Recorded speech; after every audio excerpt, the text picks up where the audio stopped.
And we see them shooting out rays from the Ross Sea that curve around the planet and exit our atmosphere somewhere over Hawaii. And we can see these rays on the Mimic satellites. They're out there doing this stuff. We see it. Is this connected to the HARP stuff? No, these rays are entirely different than anything HARP could do. All HARP can do is heat up the ionosphere.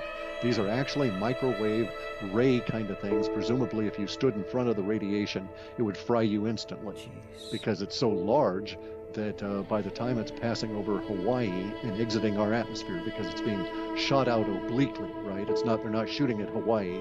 They're shooting out a ray that does not curve with the planet and exits our atmosphere after it passes over the equator, but it goes up to about Hawaii before it does so. But when it does, it's wider than twice the distance between all of the islands. And it starts out in Antarctica as a relatively narrow beam and widens as it goes out. So we can infer all kinds of information about the type of radiation involved, its rate of spread, its dissipation rates, and so on.